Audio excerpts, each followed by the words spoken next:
Specific measures.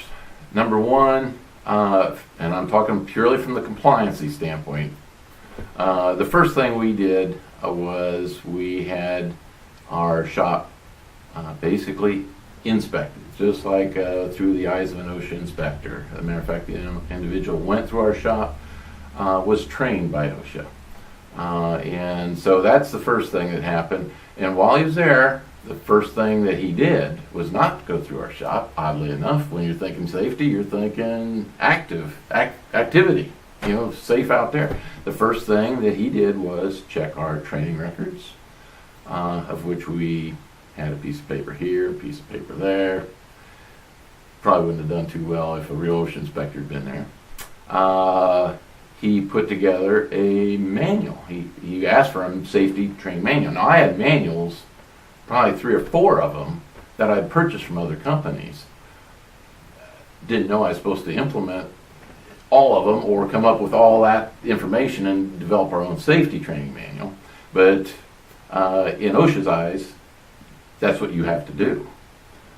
So from the compliance standpoint, based upon your question, that was the second thing. So we got our training logs, we developed our own training manual, and the third thing we had to do was, one of the easiest things was the OSHA log that needs to be posted every year.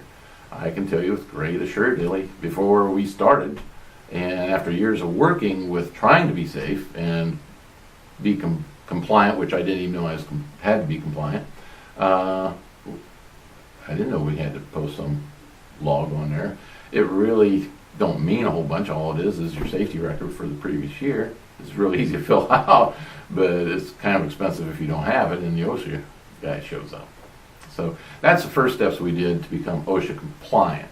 And then secondly was more from our standpoint, and it does have something to do with being compliant, but that is all the basic things. When the gentleman who went through our shop went through it, he's looking at it through the standpoint of OSHA eyes, which means he's looking at areas that we probably would have been fined on, and probably more likely been fined on if he would have been an OSHA inspector.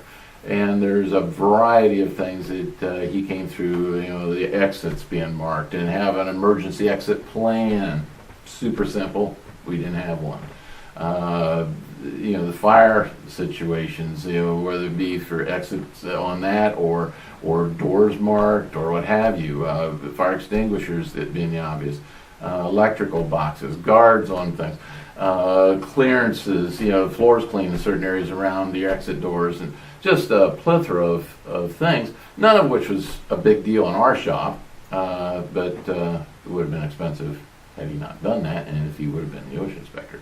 So that's really the 3 steps inside the office, and then the 4-step outside, and then of course that's always followed by the monthly training that has to happen. And with FSS, that makes that pretty easy for us.